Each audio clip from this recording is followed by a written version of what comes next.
Hi అండి అందరికి ఈరోజు వచ్చేసి నేనైతే రాగి సంగటి అలాగే పచ్చి పులుసు అయితే చేస్తున్నానండి. ఆ రాగి సంగటి పచ్చి పులుసు ఎలా చేస్తాననేది అయితే ఈ వీడియోలో అయితే చూపిస్తాను చూడండి. రాగి సంగటి పచ్చి పులుసు కాంబినేషన్ అయితే బాగుంటుందండి. మా అమ్మ కూడా చేసేదండి, బాగా చేసేది రాగి సంగటి పచ్చి పులుసు. అలాగే మా పెద్దక్క అయితే ఈ రాగి సంగటి పచ్చి పులుసు అయితే సూపర్గా చేస్తుందండి. నేను ఒక గ్లాస్ నిండా బియ్యం అయితే నానబెట్టుకున్నాను సంగటి కోసం అనేసి. ముందుగా నేను ఒక హాఫ్ అన్ అవర్ అయితే మనం నానబెట్టుకోవాలి. సంగటి కోసము మనం ఒక హాఫ్ అన్ అవర్ ముందుగా నానబెట్టుకుంటేనే ఆ సంగటి అనేది మెత్తగా బాగా అయితే సాఫ్ట్గా అయితే ఉంటుంది. అందుకనేసి నేను ముందుగానే నానబెట్టుకొని ఇప్పుడైతే కడిగేసి పొయ్యినైతే పెట్టినాను. అన్నం అయితే ఉడుకుతూ ఉంది. అన్నం ఉడికే లోపల పచ్చి పులుసుకి అయితే తయారు చేసుకున్నాము. కొంచెము నూనె అయితే వేసుకొని కడాయిలో ఎండుమిరపకాయలు అయితే వేసి నేనైతే వేపుతున్నాను. ఇంకా పొయ్యిలో కాల్చుకుంటే అయితే ఎండుమిరపకాయలు సూపర్గా ఉంటుంది మనకైతేను. పచ్చి పులుసు అయితే బాగా టేస్ట్గా అయితే ఉంటుంది. అప్పుడు పెద్దోళ్ళు వచ్చేసి పొయ్యిలోనే కాల్చి పచ్చి పులుసు అయితే చేసేవాళ్ళు, అదైతే సూపర్గా ఉండేది. ఇప్పుడు పొయ్యిలు వాటర్ కాబట్టి అందుకనేసి ఇప్పుడైతే అందరూ ఇట్లాగా స్టవ్ మీద అయితే వేపుకొని అయితే చేసుకుంటారు.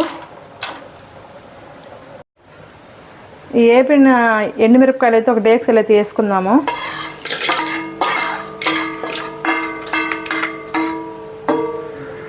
అయితే ఈ విధంగా అయితే కాల్చుకుంటున్నాను టమోటాలు పచ్చి పులుసుకి వచ్చేసి. ఈ విధంగా అయితే కాల్చుకుంటే టమోటాలు టేస్ట్ అయితే బాగుంటుంది పచ్చి పులుసు వచ్చేసి. అందుకని ఈ విధంగా అయితే కాలుస్తున్నాను. మనం ఇంకా పొయ్యిలో నిప్పుల మీద కాల్చుకుంటే ఇంకా టేస్ట్ అయితే బాగుంటుంది పచ్చి పులుసుకి. మనకి పొయ్యి లేదు కాబట్టి ఇలా స్టవ్ పైన అయితే కాలుస్తున్నాను.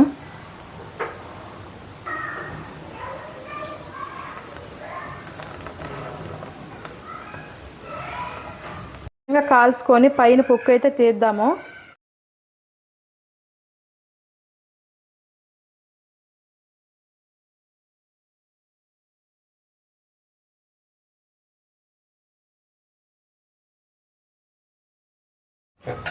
ఈ విధంగా అయితే టమోటాలు కాల్చుకొని పచ్చి పులుసుకి వేసుకుంటే సూపర్గా ఉంటుంది. అయితే డేక్సలు అయితే వేసుకొని కొంచెం ఉప్పు అయితే వేసుకొని చేతితో అయితే బాగా నలుపుకోవాలి.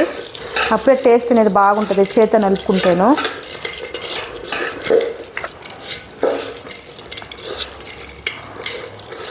మా అమ్మ వచ్చేసి ఇట్టే చేసేది, చేతితోనే నలిపి చేసేది పచ్చి పులుసు. అలాగే మా అక్క వాళ్ళు కూడా ఇట్లాగే చేస్తారు.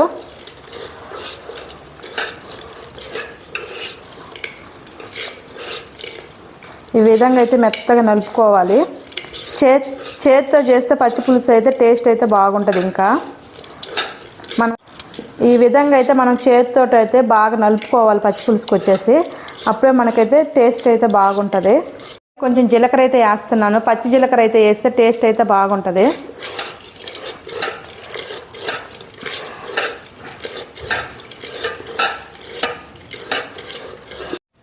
కొంచెం చింతపండు అయితే వేసుకోవాలి.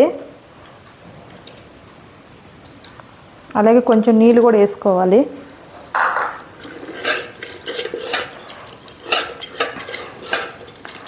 అలాగే టమోటాలు అయితే వేసి బాగా పిసుక్కోవాలి.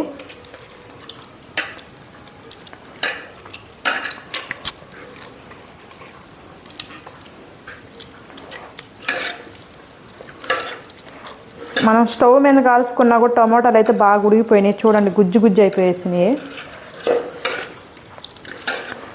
అయితే తెల్లబాయలు అయితే ఒక్క ముక్కగా దంచుకొని పచ్చి పులుసులు అయితే వేసి కలుపుకోవాలి బాగా. ఈ విధంగా అయితే చేసుకోవాలండి పచ్చి పులుసు, మంచి టేస్ట్ అయితే వస్తుంది. ఈ విధంగా చేతితో అయితే కలుపుకుంటే పచ్చి పులుసు అయితే భలే టేస్ట్గా అయితే ఉంటుంది. లాస్ట్లో అయితే మనము కొంచెము ఎర్రగడ్డ అయితే ఒక ఎర్రగడ్డ కట్ చేసుకొని వేసుకొని కలుపుకొని తింటే బాగుంటుందండి టేస్ట్ అయితే.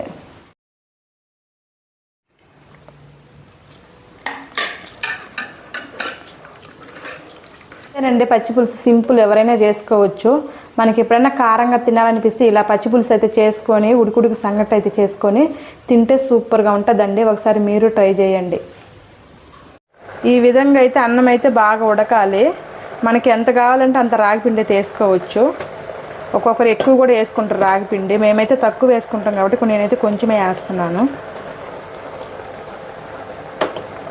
ఈ విధంగా అయితే అన్నం బాగా ఉడికిన తర్వాత అయితే రాగి పిండి అయితే వేసుకొని ఈ విధంగా అయితే బాగా కలుపుకోవాలి.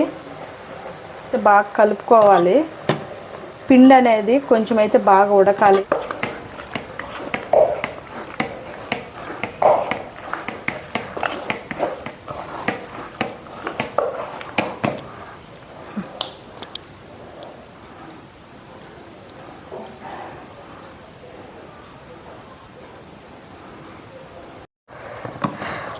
చూడండి, ఈ విధంగా అయితే మెత్తగా అయితే సంగటి అయితే కలుపుకోవాలండి.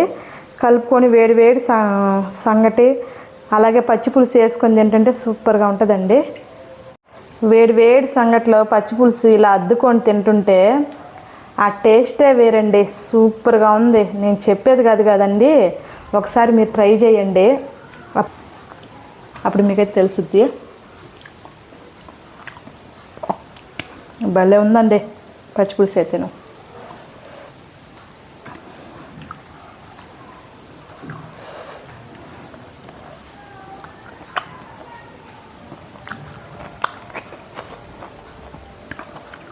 ఎర్రగడ్డలు నంచుకొని తింటా ఉంటే భలే ఉందండి పచ్చి పులుసు అయితేను.